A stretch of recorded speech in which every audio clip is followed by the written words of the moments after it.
Ain't he nice? Where'd he go? God dang it, I tell you. My name is Chris Raymer. I'm a very grateful recovered alcoholic.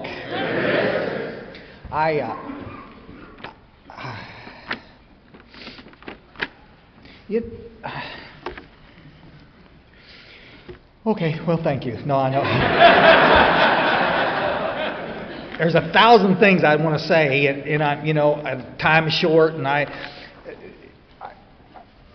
any gathering of Alcoholics Anonymous is a place of heaven. Any conferences that you ever get asked to speak at what an honor. And I would never. So I'm going to stand up here and I'm going to say this has been one special weekend, and I'm going to sound like 1,000 other circuit speakers out there saying the same thing Sunday morning. But, oh, y'all are such a wonderful bunch. Y'all are really special. I was talking to some of the other speakers. I don't know what to tell you, guys. It's just something in it. Maybe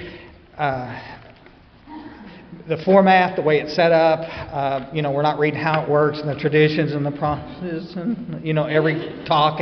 We're just kind of cutting to the chase and getting to... There's so much information that we've gleaned from these speakers. Everyone... Usually somebody said it earlier, usually you got one stinker speaker in the deal that will contradict everybody else, And it's just, and we didn't have that. Everybody was on the same page. Whoever picked the speakers, spend some time thinking about this.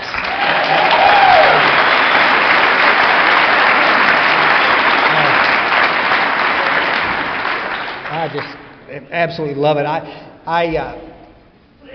I got sober November 13th, 1987, and a few years later I started speaking at little conferences, little deals every once in a while, and so I've been doing this for a while, and every time you do, the tapers they'll give you a set. Here, you want a set of the, and I used to collect them, and I have cases of them, and I take them and we donate them to the halfway houses and give them to the little newcomers, and it's just so cool. And sometimes I don't pick them up. Because it's all I need is one more set of CDs of people that I've heard 1,000 times. I want a set of these CDs. Because there's some deep stuff. That stuff that we're just talking about, every one of these speakers, I want to sit and re-listen to this stuff. I'm usually pretty quick study, but some of this stuff is like, holy and that's what this is about. I'm going to get a set. I told Patty I was going to bring her a set, and I have never told her that. Patty's my wife, because it's some deep stuff and some interesting, and the whole purpose of a deal like this. Some of y'all might not. I want to change. I want to grow. I think there was a particular point in time when I was just glad to not be drinking one day at a time. I'm just glad to be here, and and I'm out there slinging and yelling and cussing from the podium, and I'm doing. Over the period of time, I've learned that you can change and become more effective. And that's all I ever wanted to do. I didn't know it at the time, but that's today. I want to be a different speaker next year than I am this year. I want there to be growth in the fact that I don't drop F-bombs every other word shows that there's been a little growth.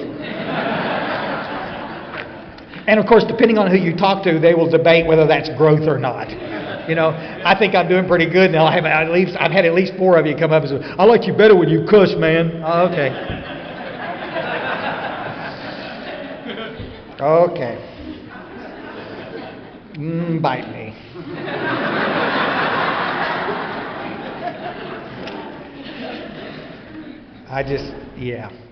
It's just, what an honor. It's so nice to be able to share the podium with a bunch of like-minded folks, and we're all carrying it a little bit different. We're all heading in a little bit different direction, but the message is the same. It's like you look up here, and to be a part of this is a pretty cool deal. I was absolutely not supposed to live, folks. I was when I tried to commit suicide in 1987. I had kidney damage and liver damage.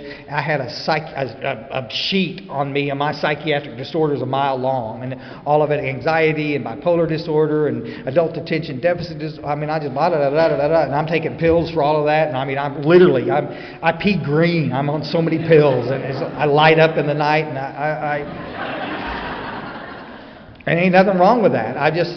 My problem was, oh my God, when I finally got sober at 87, was untreated alcoholism. And I got surrounded by a bunch of guys finally in '87. Some of you that weren't here Friday night when we were talking. When this is a little sticker we throw around. I've got them. I'll send you one if you want one. But excerpt from 1942, a letter that Bill Wilson wrote. It's in As Bill Sees It. You can look it up. It says, "Our chief responsibility to the newcomer is an adequate presentation of the program." And I finally landed in a room full of people. Guys, I'm not saying it. 7 years in and out of Alcoholics Anonymous, there wasn't a bad person in the room. I'm sorry. They loved me and I loved them. I loved Alcoholics Anonymous. But nobody was giving me an adequate presentation of the program. Keep coming back. It works if you work it. Is not an adequate presentation of the program. It's not. I'm not knocking it. Yeah, I am. It's just...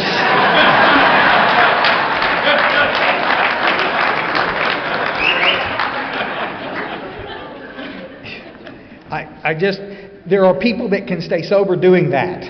Just go to a meeting I am not that guy. I talked about it, the other day when I talked in here, and I'm not that guy. I'm what Bill Wilson calls the real alcoholic. I'm that hopeless guy that wants to stop and can't.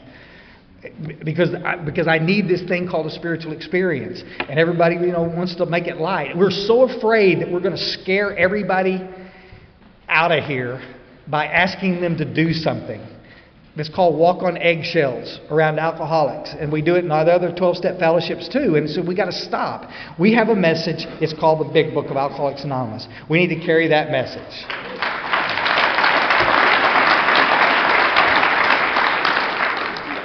I'm going to try to stay on point. I stayed up. I was up till midnight last night. This old bastard, he don't stay up that late ever. But we went to where's Jay in here? We went to the Comedian last night. I've been doing this thing for years. I've been speaking from podiums for all bunch of life. I never go to the Comedian. Yeah, okay, I'll be there. I'll go on to bed. Yeah, he was funny as shit.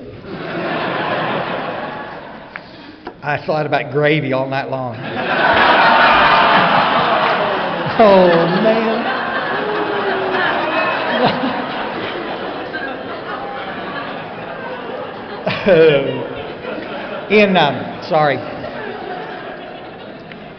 Over the years, about 1993, 94, I'm going to take this watch off so I can watch it because I don't want to keep y'all. I know some of y'all are running for planes, and if you got to get up and go, well, I won't take it personal. I will notice it, but I won't take it personal. We started collecting chip sale information back in the day. Mark Houston started it. I guess we were getting chip sales out of Dallas and Houston, and since about 1995, I've collected all that stuff. And it's pretty amazing to watch the numbers change, but the percentages are different. And some of y'all are looking a little crazy. Chip sales, when you pick up come in and you want to stay sober in Texas, they'll give you a little aluminum token, a little desire chip, and one day at a time, okay, and here, we'll give it to you. If you stay sober 30 days, they'll give you a little red chip. Y'all know how that thing works. Because certain parts of the country, I understand they don't do that. I just think it's a travesty. And they'll give them, 6 months, 9 months, blah, blah, blah, and you go up, and in a year, you get a little bronze chip, and we've been collecting them forever. And it's a little rite of passage. I think it's pretty cool. But we've been monitoring those chip sales from Ingram. And these are nothing scientific about these stats. I don't have them in front of me, so I can't get them perfect. Nothing scientific because there's 1,000 places out there to get those chips. But Intergroup usually sells them. And so the numbers that they were selling, we could see a big old drop. In Houston, those last chip sales that I saw, I'm going to ballpark it. We sold 15,000 of those in Houston in 2017, give or take a few, okay? Because again, I don't have it in front of me. You stay sober 30 days, we sold about 6,500 of those. Did y'all see a slight drop? More than half. Come on, guys. We've never had a problem getting people to come to Alcoholics Anonymous. Since day one, we've never had a problem getting people to come to Alcoholics Anonymous. We've had a nightmare getting people to stay in Alcoholics Anonymous. A lot of nodding heads. Y'all know what I'm talking about. 1 year chips, we sold, well, I'll tell you the percentage of it, the drop-off. It's about 10.5% of that total amount. It was such a small amount. It was 1,500, something like that. Desire 1 year chips. That's like there was just this huge. In 1951, when the book went into its second printing, we had a 75% success rate. I've talked to all the archivists. They'll argue some of them, but they're going to throw it back down. They say that's correct. I've talked to New York. They say that's correct. 75% of the people were staying sober back then. And today we've got less than 10%. You should see it in Europe. I'm going to say it. It's horrible. Why? We know more about alcoholism, better medications, better therapeutic technique. There's absolutely no reason that we shouldn't have success rates through the ceiling. Why? Because we simply have got away from the basic text. We've got away from the message that we're supposed to be carrying to that newcomer. Because there's a lot of people sitting in Alcoholics Anonymous that don't need that message to stay sober. And I'm not knocking those people. Welcome. You're fruitcake.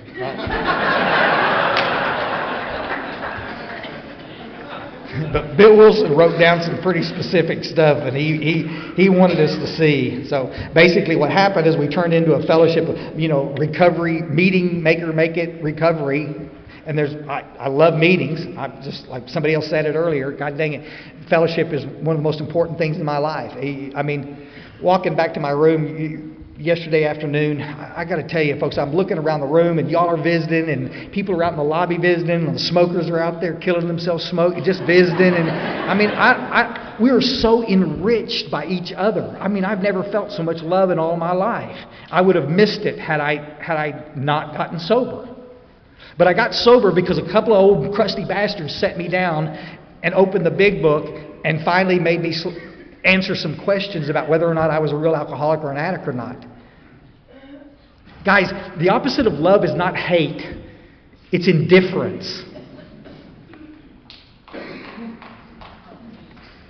We got some people out there that are well, he'll get it if he gets it. Sooner or later. No, he won't. He'll die. And we do it. I said it the other night, and I'll move on. This comment of he just didn't want it bad enough, we need to start taking some responsibility for this. That little newcomer comes in, and he don't stay. We need to make sure that we've at least sat down and gave him the message. Buddy, if you may not want what we got to offer, but we have something that we know works. And I think it's our responsibility to carry that message. 12-step, folks, has got its own chapter, working with others. Bill Wilson was crystal clear in this idea, the magic of this. Being Alcoholics Anonymous and not ever slowing down long enough to actually do this sponsorship stuff of sliding up next to a newcomer and helping them, it's like buying a $10,000 Italian bicycle and not riding it. You don't know how that feels until you get on a $10,000 bicycle. I got one. It'll bring you. I'm going to tell you. A lot of people sitting around the rooms thinking this is it because I've got mine. There you go. Smoke too many cigarettes, drink too much coffee. Okay. But you missed the miracle of what this is about. It's like reading about sex and having sex.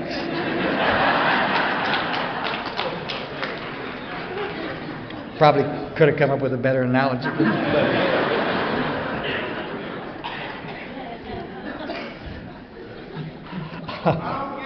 Okay.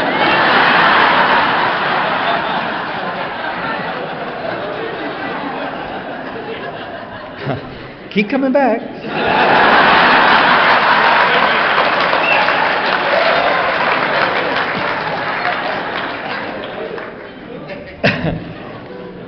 There's a lot of you guys have got cards, but y'all email me. I can send you any of this stuff. I won't belabor it. There's an old Grapevine article called "The Dilemma of No Faith." Bill Wilson wrote it in 1961, about 10 years before he passed away. Y'all think about 61 when we'd been around a while.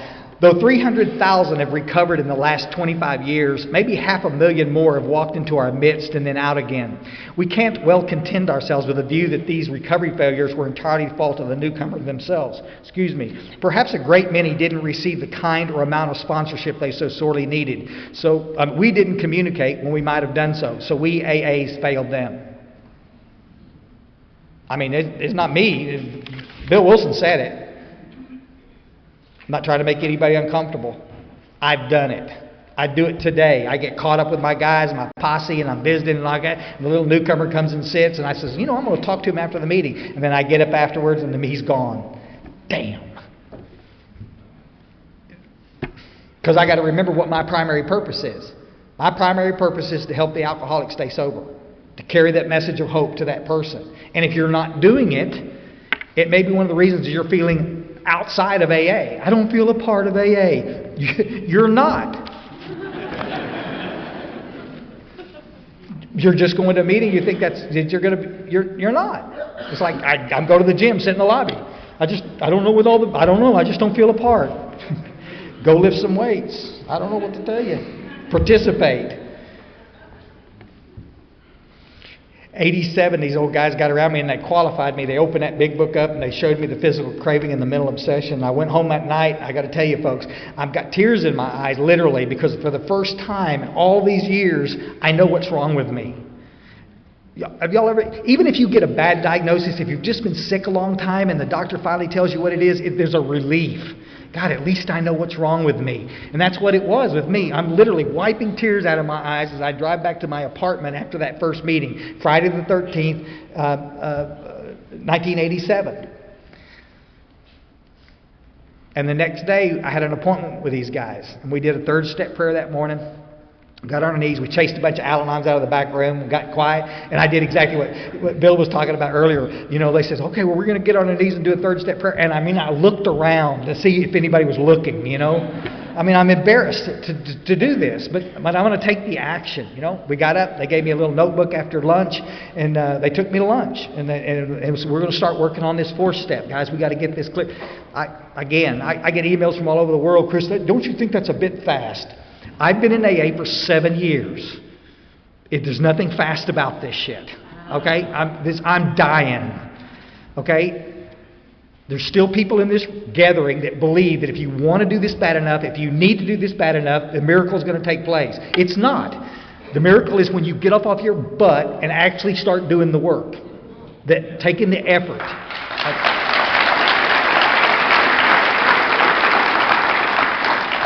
Sponsorship is about motivating them little knuckleheads to do that. That's what true love is. Anyway, I started working on that nonsense in that same weekend. I ain't kidding. That night, Sunday night, that was on a Saturday, and Sunday they said, Chris, we need somebody to answer the phones. I said, well, hope you find somebody. This is back in the day. It was a payphone in the AA club. Y'all, you little new guys, y'all know what that.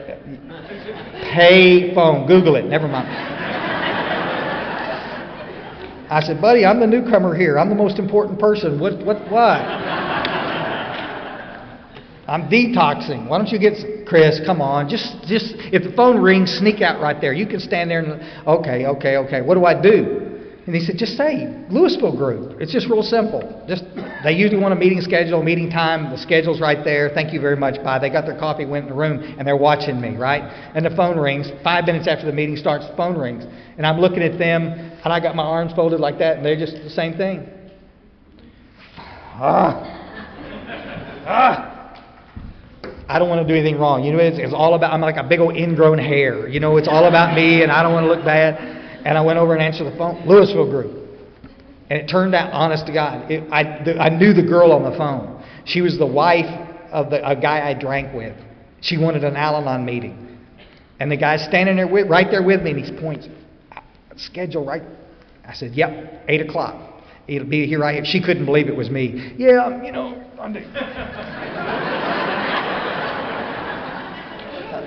getting sober. I've been, I'll wait for you out front. You remember what I look like? She said, oh, yeah. I got a little back eye patch. And she said, I waited for her like that, took her in there like a big boy,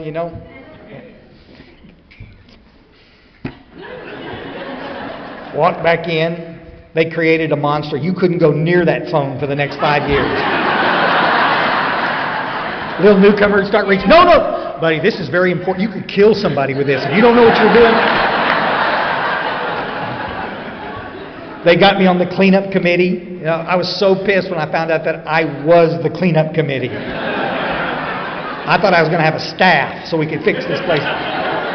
But I remember cleaning the club that first time, you know, because I'm in the food business. I know how to set up a goddamn room. And these people came in there, and that nice little lady came over, and she was screamed. She went in the bathroom and said, "Oh my God, what's this?" She stuck her head around the carpet, right, and she looked in the room where I was sitting, and "Did you clean this place?" "Yes, ma'am." "This is beautiful. I've never seen this club back." She reached around them little skinny arms. She reached around my neck and gave me a little hug. Guys, I'm 2 days away from a suicide attempt because I hate my life and I feel absolutely worthless. And these old geezers saved my life by giving me a job. They didn't just say that they'd been saying for 7 years, "Just keep coming back, just keep coming back." I can keep coming back. And I'll sit in my own juices until I'm so uncomfortable I can't stand it. And then I'll get up and leave. You find a job in Alcoholics Anonymous, you'll stay. You don't find a job, you won't. You think it's okay to sit around the periphery and never do anything? And that's what I'd done. I had done nothing in Alcoholics Anonymous. No committees, no coffee, no trash, no cigarette butt, nothing. Just sit in the room, fold my arms, wait to be offended so I could leave again. I knew he didn't want it, that little one-eyed something. I knew he didn't. 1935, and Bill Wilson gets sober finally because a little guy comes and does a little 12-step. They didn't know it was a 12-step call at the time. There was no steps. But he comes and he helps Bill. Ebby, y'all know the story. He's a few weeks sober. And he comes and finds Bill. And Ebby's been given the solution by Roland. And you know, he's pretty excited about this idea that he's not drinking. Ebby's sitting there drinking at the kitchen table. And Ebby's just telling him what he did. And oh my God, you know, and they start visiting a little bit. And pretty soon Bill Wilson starts to get excited about this. And shortly after, he ends up in Towns Hospital, depending on the archivist you talk to, for the third time or the fourth time. I don't know. He'd been there multiple times and had not stayed sober. Third day of detox, Ebby comes in with a couple of books. And William James, Variety of the Religious Experiences, one of them. Oh my, yeah. If you want something to make you feel really stupid, it's the toughest book I ever tried to flip through, I got to tell you. And I'm pretty smart.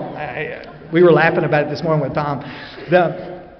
They go in there and he starts doing the work with Bill in treatment. I hear people all over the world, "You can't have a spiritual experience in treatment." Let me see. I think Bill Wilson did, asshole. Let me see if I can get this. We got so many people out there that want it, that they just believe this and they share it, and that's okay. But I mean, I'm just saying, again, don't listen to me, don't listen to Bill, don't listen to Charlie, don't listen. What's the book say? Historically, it's pretty accurate. It's proved to be pretty solid. God dang. 9th day in Towns Hospital, and he's had a barn-burning spiritual experience. He's done a 4-step, then a 3rd step, a little prayer. He's working on his amends from treatment. I mean, you know, from the detox. He gets out thinking, man, we need to go maybe help some other alcoholics. That same week, he's back in there helping other alcoholics, trying to share his hope, trying to share the vision of life without... 6 months later, he's in Akron. Y'all know the story? He's in Akron. Business deal goes bad. He didn't have enough money in his pocket to pay his hotel bill. When he finally gets hold of Henrietta Seiberling, he had to walk 4+ miles to get to her house because he didn't have enough money for a cab. And he's sitting in the hotel lobby thinking about maybe having a drink. He's on real slippery ground.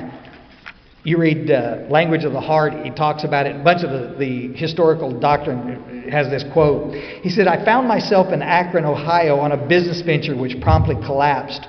Alone in the town, I was scared to death of getting drunk. I was no longer a teacher or a preacher." He'd been doing that for 6 months, working with alcoholics. Listen, because this is it. If there's a secret handshake, I'm fixing to give it. Send those love gifts to P.O. Box 1. No. "I was no longer a teacher or a preacher. I was an alcoholic who knew that he needed another alcoholic as much as that one could possibly have needed me.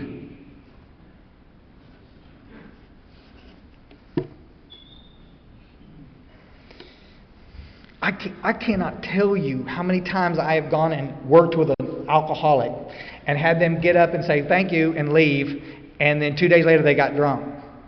But exactly what Lois told Bill, stop worrying about the failures or the successes. You need to understand that you're staying sober because of it. Guys, we have such a crappy success rate in Alcoholics Anonymous in parts of this country because we've done the pushback with this idea of working with others. And that group that I sobered up in, up on the chalkboard above, it says you have to be 2 years to sponsor. It's a notice that you have to be. Well, thank God Abby didn't know that. Thank God Bill and Bob didn't know that. Because you see, it's by working with you that I get to be sober. Guys, and I'm not talking about speaking from the podium. I'm talking about sitting down with a little knucklehead with a book open, trying to help him. Maybe do a little fist step. Maybe do a little, just visit a little bit. Because I'm going to be blessed by that. That's exactly what Bill Wilson, Dr. Bob were trying to explain to us.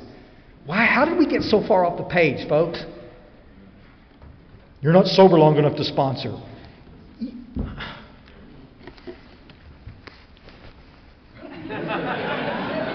I'm 14, real quick.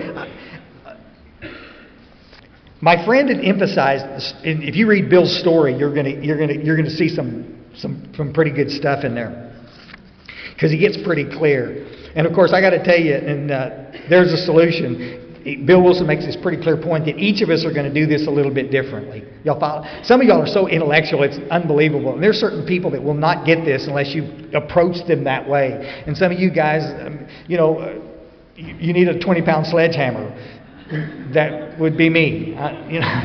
It takes all of us, guys. We're different. My friend had emphasized, he's talking about Abby, the absolute necessity of demonstrating these principles in all my affairs.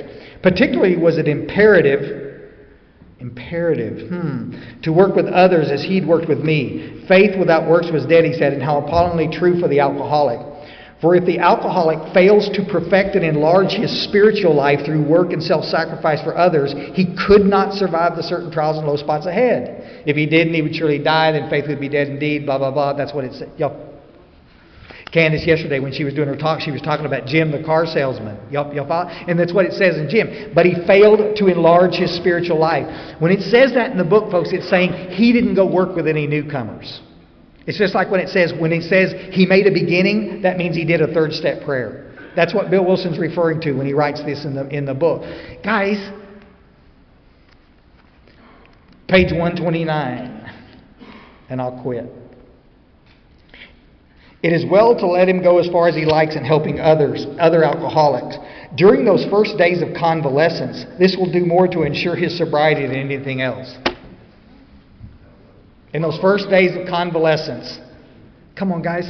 I work in a treatment center. I've worked in treatment centers for 26 years. I've watched thousands upon thousands upon thousands of patients come through treatment. And the ones that get up and start looking around and see who they can help, you would not believe they're staying sober. It's that giving it away in order to keep it business. The old timers used to say, you got to give it away to keep it.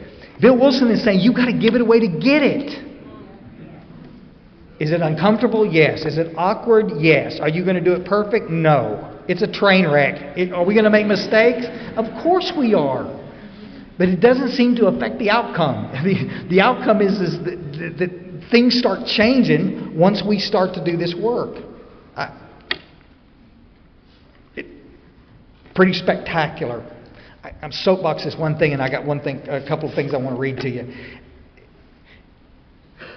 I touched on it the other night with this idea of being around a bunch of people in AA that encouraged me to get excited about recovery, encouraged me to start a business, encouraged me to go back to school, encouraged me to do some... But they also encouraged me to get active helping other alcoholics.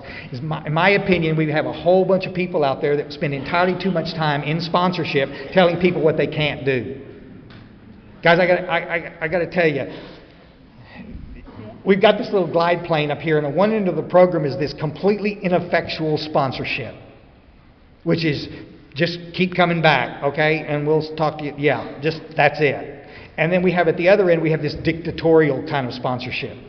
And somewhere in between is the most effective, as far as I'm concerned, kind of sponsorship. This end down here is telling you can't do this. You can't be in a relationship for a year. You can't get a new job. You can't do. You're taking stuff out of the book and you're cherry picking it. You're quoting it out of context. It's like easy does it. Nowhere in there does that refer to the steps.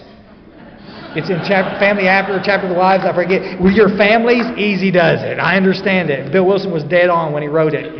He's not saying, but it always translates to go slow, take your time. Guys, that window of opportunity we talked about is closing. And when it closes, the obsession's going to come back and you're going to go drink. You're not going to think through the drink. You're not going to play the tape through. You're not going to call your sponsor. You're not going to No. You can take that Living Sober book and shove it.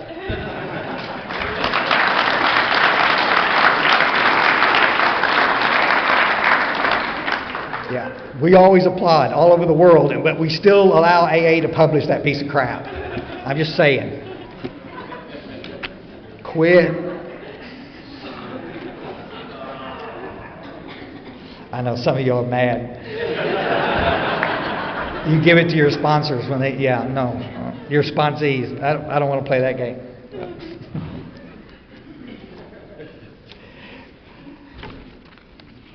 There's some old kid came up after. I don't know if y'all do it up here. We have little newcomer packets. And you put your name on them like that, and then the little newcomer comes in, and you hand them they get the little packet. And anyway, I put my name on a half a dozen of these. I mean, gazillions of them. Just they pass it around the room. You put it on there. Here you go. Anyway, one night, one of those little bastards called me, and home phone. The girl I was living with, she grabbed hold. She says, "It's that young man that was in the meeting tonight." And I said, literally, I'll never forget. She said, "I'm not here." We were fixing to eat dinner. 6 o'clock meeting, 7 o'clock, we're eating dinner. He calls, "I'm not here." And she said, "Yeah, I'll get him right now." On the phone like that.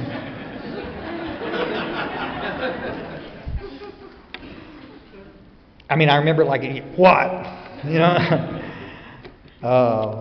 He was a little cook, and I'd said something about being a cook, and I'd introduced myself, and he was fixing to go to work. In a couple hours, his shift started, and he was crazy, just batshit. And he said, "Man, do you think you could talk to me a little bit?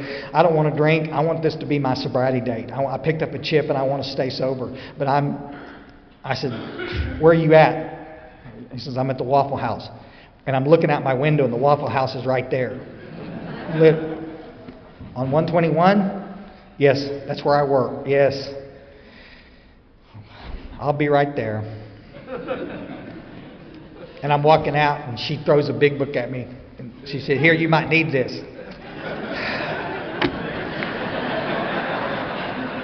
She had been sober a long time. She 13-stepped me. Thank God. And I went and sat with this kid.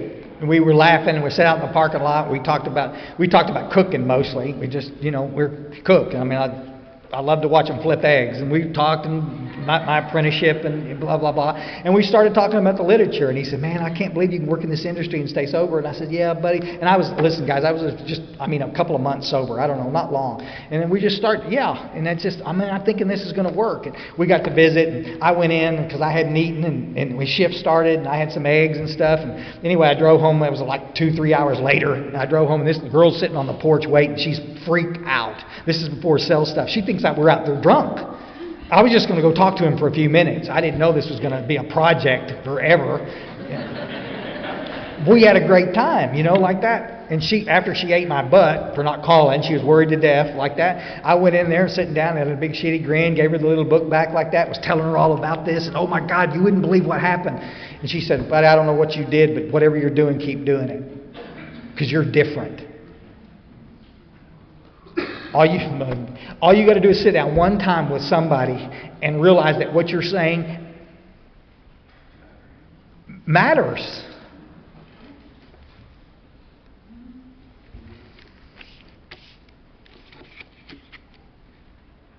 It'll change you.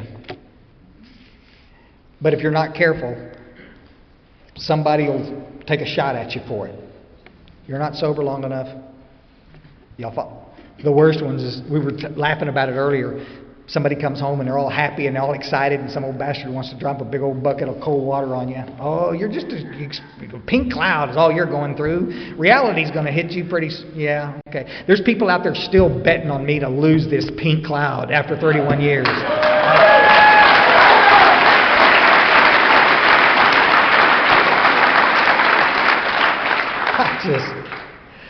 That's not right. Guys that I sponsor, when I started asking them to do some specific stuff, and over the years I've added some stuff in sponsorship. I've got this little document here called Willing to Go to Any Length. It's just something that I use, and I can send you a copy of it, and then you can customize it for you. But over the years, you get some guys and you start sponsoring them, and you see some failures, and then you start realizing that you're failing for the same damn reason. And so some of this stuff continues to come up over and over again. It's not in the big book, but everybody's got their own little way. Every lineage seems to have their own thoughts on how to do this. The one universal thing that I try to tell people, I'm not sure that I really care how you sponsor, as long as that you understand why you're sponsoring them, and that's to get them through the work as quick as possible. Again, I said it the other night, this is a race. People are always saying, this is not a race. Yes, it is. Yes, it is. Because if I can get them to that spiritual experience and that obsession goes away, they can go kick some butt. I don't know what's going to happen in their life. But the fact is, I know really clearly, because I've had some really, really sad situations where people that I just knew I could help, and they died, and they didn't stay sober. I can't take responsibility for your sobriety. I can't take responsibility for your relapses. What I can do, though, is guarantee, that the way I can sleep at night, is know that I've made every attempt to get you spiritually connected. Get them. And guys, it's how fast do you go through the steps? There's some people I can go through in a couple of days, and we're writing inventory. And there's some it takes a few weeks. When I sit down and do a fifth step with a guy, we do a third step prayer. I give him 7 days to do a fourth step. I got my little date planner open up. Okay, this time next Sunday we'll do a fifth step. That's okay? Yep. Because damn good well they're not going to touch it until Saturday night at 10 o'clock.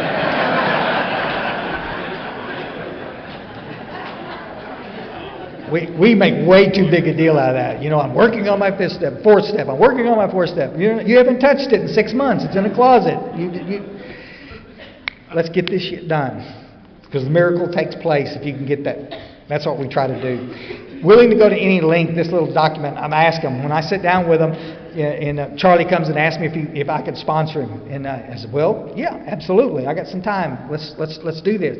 And in the process of this, we're going to talk about the book. Make sure he's got a big book.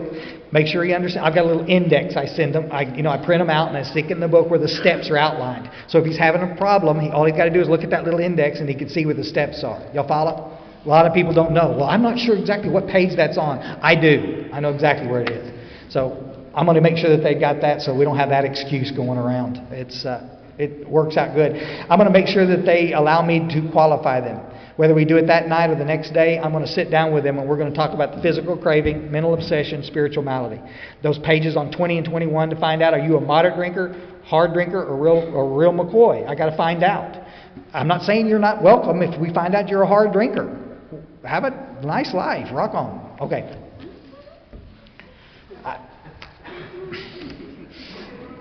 But the sense of urgency is there for that real alcoholic, and we want to make sure. I'm going to find out if they're a little dope fiend.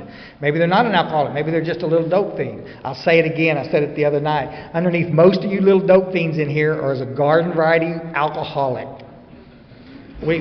Guys, statistically, we watch it. Most drug addicts relapse on alcohol. Given sufficient reason, when you drink, it makes you want to go do dope. Can you stay away from the alcohol? No. Welcome to Alcoholics Anonymous.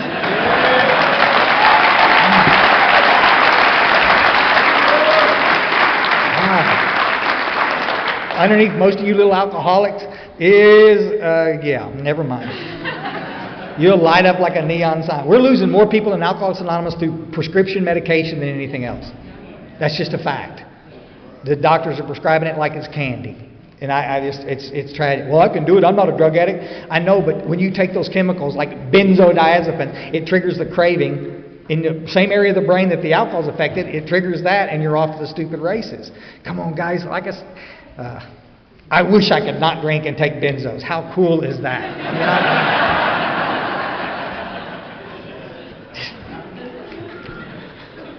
I don't know. I liked alcohol. It made me move. I don't know how some of you little dopers do this.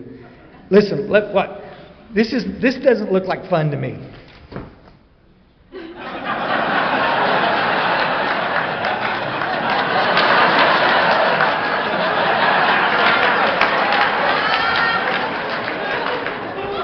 I know it sounds like heaven to some of y'all. I can't do that. I want you to be willing to take the steps quickly. Again, guys, I'm not going to be rigid, lockstep with this, but we're going to go through this pretty quick. This is like triage. We got to stop the bleeding, okay? So I want you to be willing to do that. I want you to be willing to attend specific meetings. Guys, early on, I want you to try to go to some meetings where I go, and I go to only literature-based meetings. Being 12 and 12 meetings, big book meetings is what we've got. We read the book and we study it. As Bill sees it meetings. You can go to any literature-based meeting except a living sober literature-based meeting.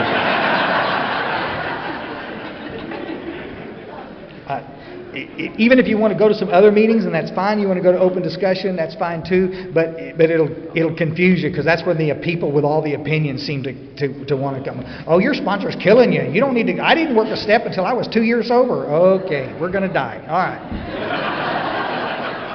Stay pretty focused. I want you to be willing to do just big book with me until we get through the steps. The 12 and 12 guys, their head spins around. They start puking green shit. It's like exorcist stuff. Guys, I'm not knocking the 12 and 12. It's a beautiful piece of literature written 11 years after the big was. Bill Wilson's under heavy psychiatric care. A guy named Tom Powers actually wrote it. It's a great book. It's subsequent thoughts. If you want to get confused, do the big book, fourth step out of the big book, and then try to compare it to the fourth step in the 12 and 12. A lot of shaking head. It'll confuse the daylights out of you. I'm not knocking it. I'm just saying, let's do the first step. Let's do the big book first, and then let's do the 12 and 12. I'm going to say this right now because it's on one of my willings. I want you to be willing to read everything that Alcoholics Anonymous ever published. They're some of the best books. It's an anomaly out there. Looking around, the newcomers don't buy. I mean, how many newcomers do you know that are reading As Bill Sees It, or Dr. Bob and the Good Old Timers, or AA Comes of Age? But we used to give them the gifts to each other. 6 months sober, here's a book. And we used to read it. There's just such great literature out there, but nobody seems. I mean, the Intergroup out there, that wonderful booth they had to set up, they had all that literature. And I mean, even stuff you don't believe in. They got the stuff about the atheists. Read it. It's just good shit. There's great information out there. My guys that I sponsor, you're going to read. So the guys that can't read, I send to somebody else. Okay. Just kidding. I want you to be completely willing to be honest. Bill Wilson and how it works when he gets down, and there's 2 or 3 places in that first little paragraph he says, if you have the ability to be honest, you can get well. And I guess I cannot tell you how many people I've sat down with and said, I'm willing to be honest, but you're lying like a dog about a whole bunch of areas of your life. Sex and checks, big time. Y'all follow? I knew a guy one time that couldn't stay sober, came back to treatment, and he said, but we caught him at the door and said, buddy, we'll accept you back in treatment for your 8th time, but you're going to have to come out of the closet. Everybody in the place knew he was gay. He knew he was gay, but he wasn't going to talk about it. But you see, guys, you can't live your life based on a lie. When your insides don't match your outsides, you're screwed. Honesty. He's still sober today, 15 years.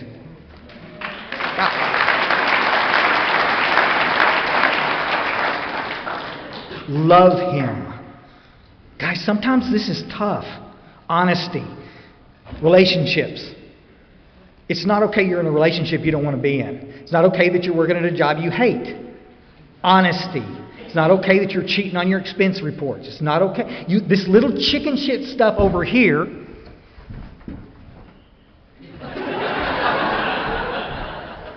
will mess you up over here. And the only people rolling their eyes are the people that have never, yeah, okay. You've got to be honest, folks. It's tough. Some of y'all are so beautiful. You're such dynamic individuals. And you've never seen that. You never experience what you can truly be because you're living a fucking lie. And I sit down and I talk to him about that. You got to be honest. I also want you to be honest about your medications. It's a point that we could talk about forever. I don't have time to do it today, but please understand. I'm not a doctor and I'm not going to tell you what medications to take, but as your sponsor, I'm going to know what medications you're on. Because 6 months from now, when you're feeling great and you decide to stop taking those antidepressants and you throw them in the trash, and 2 days later you're in a nut hut and we don't know what the problem is, it's not fair. Y'all, not going to tell you not to take these medications. I'm not a doctor. If you're on a whole bunch of medications I don't think you need to be on, I'll share that with you and we can go to a doctor. I'm on 7 pills a day when I tried to commit suicide, folks. And under a doctor's care with good sponsorship, I was able to, over the next 8 months, get off all of those medications. It's pretty cool.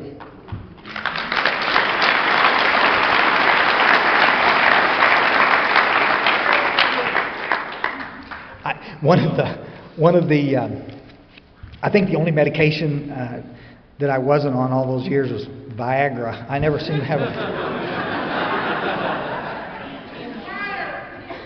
Yeah. I want you to be real honest with me about anonymity and understand that it's perfectly okay for you to break your anonymity about being in recovery. I'm not telling anybody in here that they need to break their anonymity about being in Alcoholics Anonymous. You can do whatever you want to do with that. I've seen the harm in that. If my life depends on working with you, but you don't know I can help you, then I'm not going to ever get that opportunity. And I watch it all the time. And there's some great movies out there, anonymous people. There's some stuff out there that you can look at. I just think some of us, guys, the stigma back in the day when Marty Mann and Bill Wilson and these folks, I mean, oh my God. There's a great autobiography out there Marty Mann wrote. Hazelton publishes it. It's fantastic. Y'all need to read it. Y'all need to absolutely read it because she was spectacular, this woman. And she was high, function. She was a socialite in New York and a brutal alcoholic. She was also gay. And she was spectacular.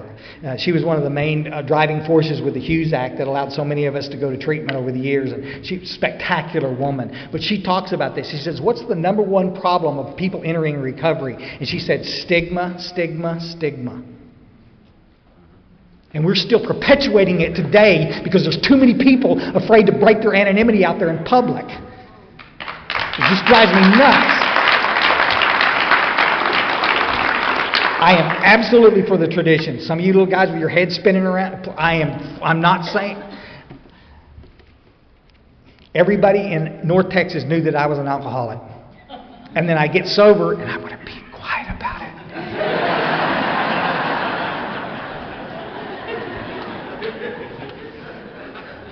Stigma, folks.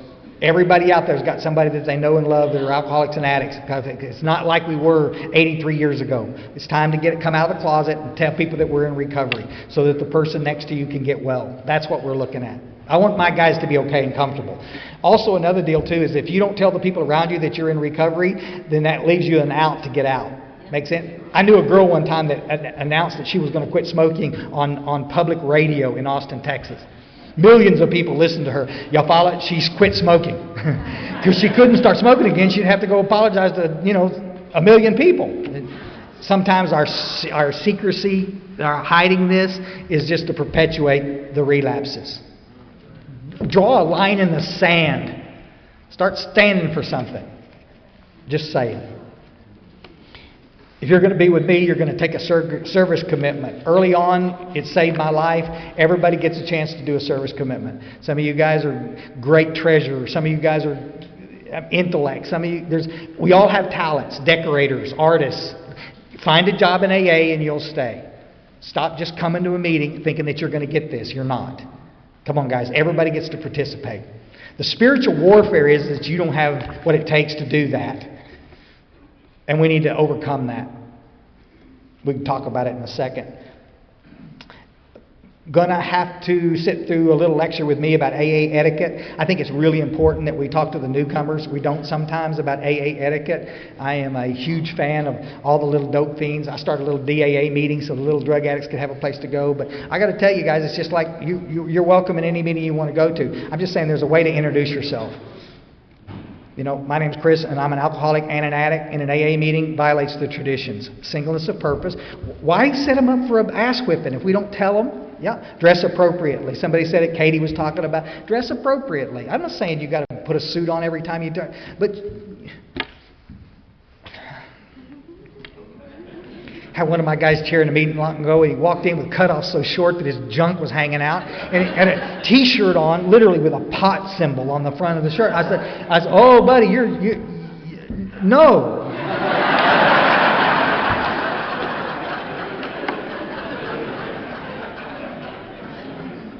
No.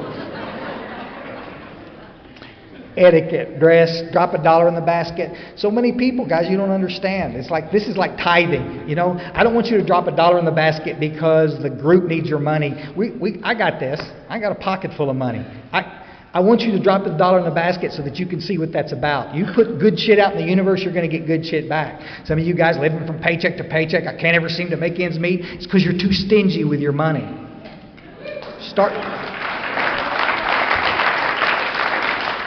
We don't give money to the homeless people because we want to give money to the homeless people. We're a little selfish about it. I give money to the homeless people so I can get it back. And I got a blessed life, folks. Give, you'll receive. In your service, your money, your time, I don't know. I understand what it's like to live from paycheck to paycheck, not have enough. Start the pump going. Put it out there and see what happens. I think it's important. I think it's real important with health and exercise, and I'll get off this. I think we watch a lot of people in Alcoholics Anonymous come in, quit drinking and don't do anything, and pretty soon their head's all cluttered up and they're mushy headed, and vitamins. We come in sick. We need some help. Go to the doctor. Get checked out. It's important. Get your teeth fixed. God, I wish I had a nickel for every $1 I spent at a dentist after I got sober. Oh my God, methamphetamine. Never mind. But you can't go help a newcomer if you feel bad all the time. And sometimes it's simple. Depression, niacin, vitamin B complex now. They're showing some really good help for some people that are suffering from low-grade depression where the antidepressants are not working. It's just methylated vitamin B. Try it. Fish oil. For you little meth heads, it's proven to help. Just throw that out there. This is not in the big book, but I'm just saying the guys that I'm sponsoring, I want them healthy. I want them happy. So we're going to sit there and love on them a little bit and give them the attention they need. I also want them to study the history so they can kind of see what this is about. Can y'all see these pictures up here? Yeah, to stand up here on this podium and be flanked by these pictures. How can you not feel connected to this deal by looking at this? Y'all realize one generation from these folks right here. To be a part of that. Some of you that don't know AA's history, please come see me. I can bog your Dropbox down with some cool, some of it unapproved history of Alcoholics Anonymous. And I got to tell you, it'll blow you out of the water. I got to wrap this up.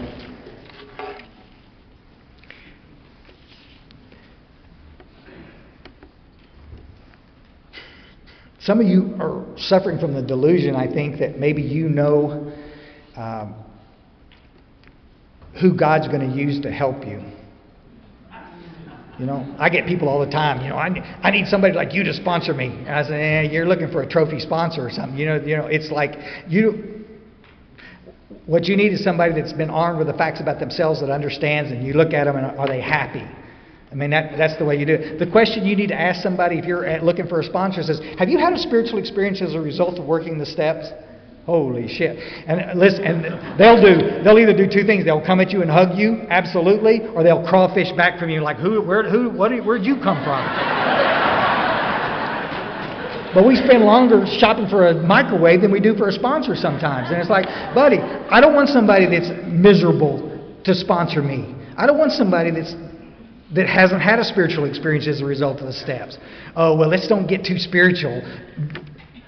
Next.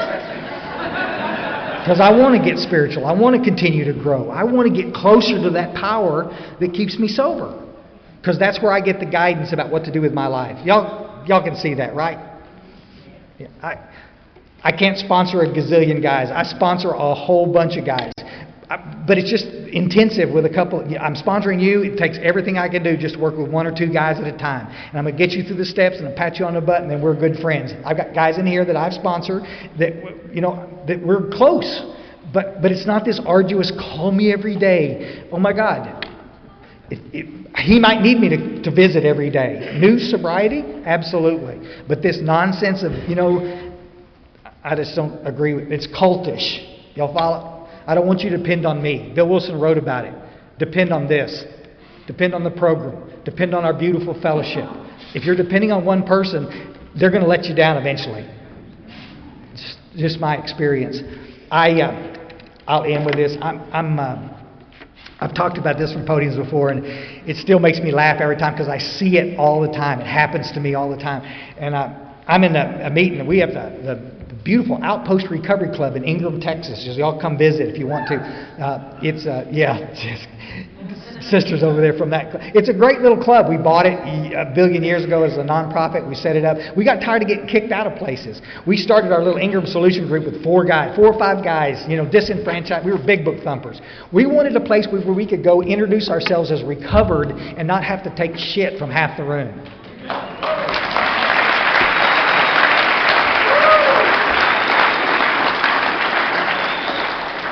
Bill Wilson tells us to introduce ourselves that way to the newcomer. On page 90, look it up. Today, we're at the Outpost, and we got a big old room on on Wednesday night. We'll have 100 people in there. Big book. We're studying the book. We read 3 or 4 pages and talk about it, and it's pretty good. We got a bell ringer at that deal, so you got 5 minutes to share. And that old geezer with 50 years, he can share for 5 minutes, and that little young guy, they can share for 5 minutes. You get in there and think that what you have to share is so special, and we'll ring the fucking bell on you. Ding, ding, ding, ding. Everybody laughs. You follow it. You're embarrassed. Some people don't come back. Bye-bye. See you later. We all laugh. We all have the bell rung on us. And then the next time you pay attention to the clock. Because I want to hear from everybody. How many of you guys have ever sat in a room with a little newcomer like that and they open their mouth and started sharing something and you go, damn, that's exactly what I'm going through today. Yeah. Don't think you know who God's going to use to change your life. It may be that little... Yeah. Patty and I are sitting together. I got to tell you, Patty's in recovery too, and she's and we go to meetings together. I know a lot of people out there get crazy. You need to go to your meetings, and she'll go to her meetings. It's like, guys, we're not in meetings to talk about each other. If you're sitting in a meeting talking about a significant other that's not there, shame on you.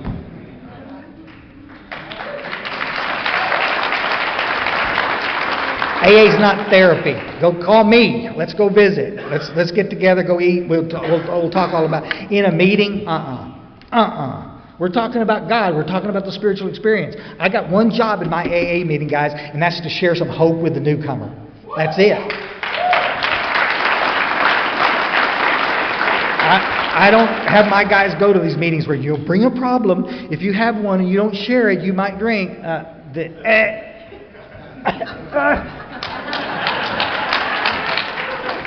I'm sitting in this meeting on Wednesday, and I've seen it, like I said, a gazillion times.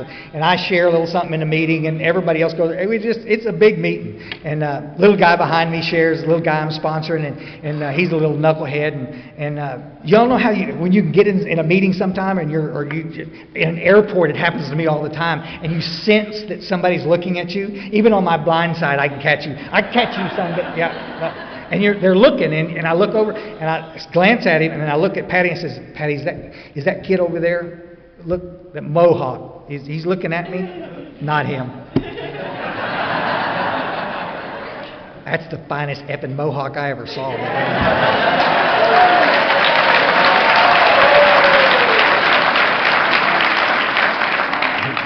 It just pisses me off. I will never be that cool, ever. It's a mess. I love it. I look at Patty, and Patty says, that guy looking at me. She says, yep. like that, and we're getting our books. At the end of our meeting, you know, we say the Lord's Prayer, and then we say stay at our meeting, you know, stay. And I says, is he still looking? And I'm got my briefcase, I'm putting my book up, and getting it. She said, yes, he's coming this way. Y'all follow? And I look up, and he's coming. He's not coming, he's coming. And I look at Patty and I told her, Patty, I can't sponsor this kid. I got one or two already on the hook. I'm busy. I got this job change coming. Blah blah blah blah blah blah. I guess I can't. And you can hear the music, dun dun dun dun dun dun dun. Push, dodging, you know, zigging and zagging like OJ coming through the airport, and I'm like, oh shit. And I finally look at her and I says, oh shit, okay. Patty's looking at me and says, you know, where's the gratitude? Come on, be nice. All right. I got my stuff like that. And he gets about right here and I turn around to shake hands with him like that. And he pushes me out of the way. I mean, not, excuse me, he pushes me out of the way to get to this fruitcake behind me. I sponsor this little guy behind me. He's got so many piercings in his face. If there's a thunderstorm outside, we won't stand next to this kid. Literally. This kid, he's the guy that would come up to me after and says, I don't know why nobody wants to ever talk to me. I said, buddy, look, he's got a vape that's so big he's got to hold it with two hands. I ain't kidding. Some of you guys, just for heads up, that is not cool. I don't know what that. But he's got this vape and he's hucking something. He's got so much smoke. All it looks like is two little skinny legs sticking down with all the smoke. I said, buddy, nobody knows where you are. I mean, they can't see you. We're laughing. This is like, oh my God. And he shared in the meeting and he did a pretty good job. He slung a little solution, but it was nothing compared to what I shared. Come on, I went really deep, buddy. I got some serious stuff here. You know, got a little tear, and oh my God, I shared great. This kid didn't want a damn thing I had to share. Y'all understand that? He wanted this little knucklehead back here with all the piercings and the gutting spacers and shit. And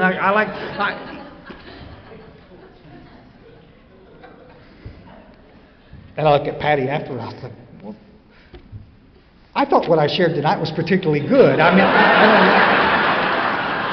I don't know why he didn't.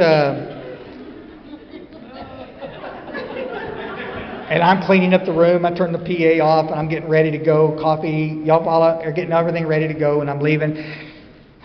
And as I walk out of the big room, I asked the little guy back. I said, "Buddy, you got the lights?" He said, "Yeah, we're just going to be here a minute." And he's sitting over there in the corner with that little new guy. He's got his big book open, set at 1,000, watching 1,000. Do you have a highlighter? Got to have a highlighter when we start talking about this book, because I want you to highlight some stuff, just like I did him 6 months ago. This guy's 6 months sober.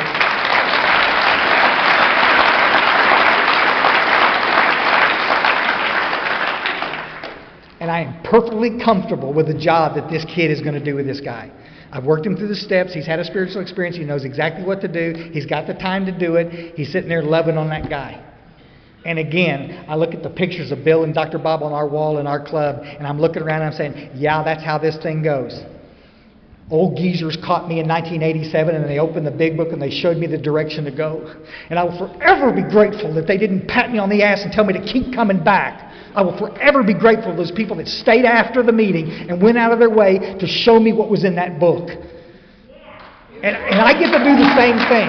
And I did the same thing with that kid, and now this kid gets to do it with him.